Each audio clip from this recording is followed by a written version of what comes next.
जिला कांग्रेस प्रमुख समितिना अध्यक्ष वीके हुंबल तथा वागड़ना लोकसेवक भचुभाई आरेठिया, तालुका कांग्रेस प्रमुख खीमाभाई ढीला, भचाउ शहर कांग्रेस प्रमुख मंजीभाई राठोड તેમજ બળવંતસિંહ જાડેજાની આગેવાની હેઠળ તાલુકા કોંગ્રેસ સમિતિના આગેવાનોએ ખડીરના અંતરિયાળ ગામોમાં પ્રવાસ કરી લોકસંપર્ક કર્યો હતો।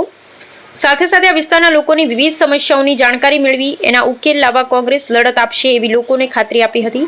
ધોળાવીરા હડપ્ય સંસ્કૃતિના કેન્દ્ર ઉપર પીવાનું પાણી ન મળવું એ આંતરરાષ્ટ્રીય સ્તરે ભારતની પોલ પાઘરી થાય એ પહેલા સરકાર આ સમસ્યાનો ઉકેલ લાવે એવી લાગણી અને માંગણી કોંગ્રેસના નેતાઓએ વ્યક્ત કરી હતી। ડર અને ભય વગરના લોકોને લોકશાહી બચાવવા પોતાના હક અધિકાર માટે અવાજ ઉઠાવવા જિલ્લા કોંગ્રેસ પ્રમુખે હાંકલ કરી હતી। તેમજ ભચુભાઈ આરેઠિયાએ કાયમ ખડીર પંથકના લોકોની વચ્ચે રહી સેવા કરતા રહેવાનો ભરોસો આપ્યો હતો। ની વિગતો પ્રાપ્ત થવા પામી। ત્રાયા આવેશ રાણા। તમે કેટલા વર્ષથી રહ્યો છો? 1947 પાણીની સમસ્યા તમે કીધું એમ ખાલી ઉનાળામાં જ હોય કે હંમેશા? ચોમાસામાં કદાચ વરસાદના પાણીથી ચલાવેલી પણ ઉનાળાનું સીઝન આવે એટલે ત્યારે પાણી મળે નહીં। હા, એટલે કહેવાનો મતલબ એ છે કે જ્યારે કુદરત અહીં મહેર કરે ત્યારે જ પાણી મળે છે। સરકારશ્રી દ્વારા બિલકુલ પાણી અહીં પહોંચાડવામાં આવતું નથી એવું ગ્રામજનો કહી રહ્યા છે। વાત રહી ધોળાવીરા જે વિશ્વ ફલક ઉપર અને પ્રસિદ્ધ કરવાની, જો વિશ્વના પર્યટક અહીં આવશે અને અહીં કોઈક જે અહીંના રહેવાસીને પ્રશ્ન પૂછશે કે તમને પાણીની સમસ્યા કે આવી કોઈ સમસ્યા છે, તો આપણા ભારતની જે પરિસ્થિતિ છે એ ત્યાગને વાળે આપણા ભારતની નાલેસી કરવા માટે, છાપ ખરાબ કરવા માટે આ ભારતીય જનતા પાર્ટીને આનો શું જવાબ આપવો, શું જવાબ આપશે? કારણ કે જ્યારે વિશ્વ ફલક ઉપરની આખા વિશ્વની પ્રજા અહીં આવતી હોય ત્યારે સ્થાનિક લોકોને તો સ્વાભાવિક છે મળશે અને સ્થાનિક વ્યક્તિને મળશે।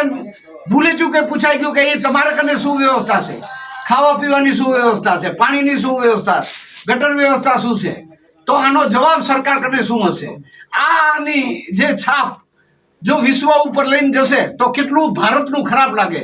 એટલા માટે પણ ભારતીય જનતા પાર્ટીને વિચાર કરવો જોઈએ કે આવા જ્યારે તમે વિશ્વ ફલક ઉપર જ્યારે એક કોઈ સાઈડને લઈ જાઓ છો ત્યારે ત્યાંની સુવિધા કમસે કમ આ મૌલિક સુવિધા હોય એટલી તો પૂરી કરવી જોઈએ એવું આ સ્થળેથી જે આગેવાનોનું અહીંના સ્થાનિક રહેવાસીઓનું આવું કેવું છે કે અમને જે સુવિધા છે એ કમસે કમ અપાવો, નહીં તો ના છૂટકે અમારે પછી વિશ્વના પર્યટકોને અમારે અહીં જે આવે છે એને કહેવું પડશે કે અહીં કોઈ વ્યવસ્થાઓ નથી, એટલે તમે અહીં આવો છો એ ખાલી તમારા દેખાડા માટે આવો છો। તમે ખાલી અહીં જે તમને જે સરકાર છે એ સરકાર આંખે પાટા બંધાવી અને તમને ખાલી એક નાની સાઈડ ઉપર લઈ જાય છે, બાકી સાચી પરિસ્થિતિ જ્યારે અહીં બતાવશે તો આ જે ભારતને આપણે નાલેસી ભોગવવી પડશે એ ન ભોગવવી પડે। એટલા માટે પણ અહીં પાણીની વ્યવસ્થા કરવી જોઈએ, ગટર વ્યવસ્થા કરવી જોઈએ આવશ્યક છે।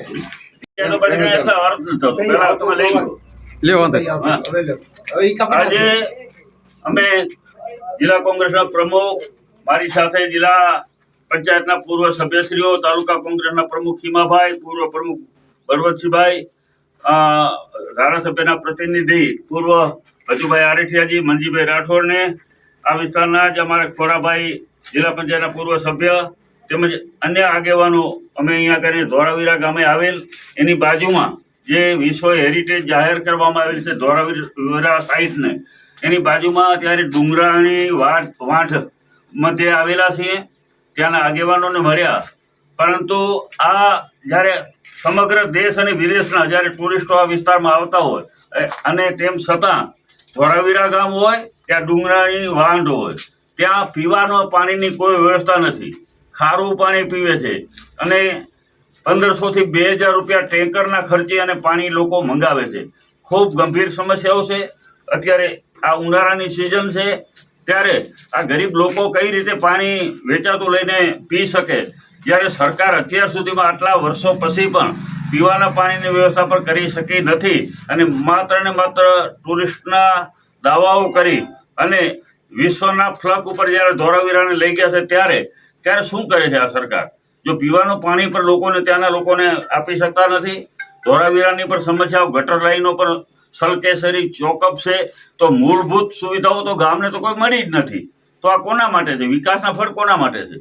માત્ર ને માત્ર તમારે વિશ્વના લોકોને અહીંયા બોલાવીને બતાવવાનું છે હેરિટેજ સાઇટ, પરંતુ લોકોનું કોઈ ધ્યાન રાખવાનું નથી.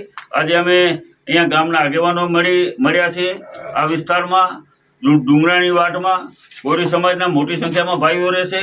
150-200 પરિવારો જ્યારે અહીંયા રહેતા હોય લોકો, અને એને પીવાનું પાણી નથી મળતું હોય તો એવું કહે છે કે અમે લગ્ન જેવો જો પ્રસંગ હોય તો મીઠું પાણી લેવા માટે તો અમારે 25 કિલોમીટર દૂરથી ટેન્કર મગાવવું પડે. કઈ રીતે આ શક્ય છે?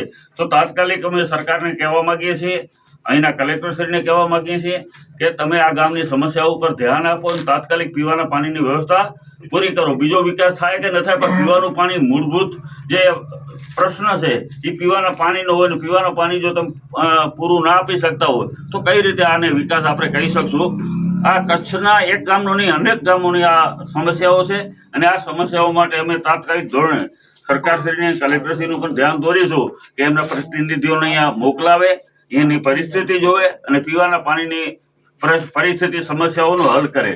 અત્યારે પંચાયતથી કરીને પાર્લામેન્ટ સુધી જ્યારે ભાજપની, ભારતીય જનતા પાર્ટીની સત્તા છે, તેમ છતાં આવી હાલત તમે વિચાર કરો કે કઈ રીતે અત્યારે પરિસ્થિતિ આ વિસ્તારની છે.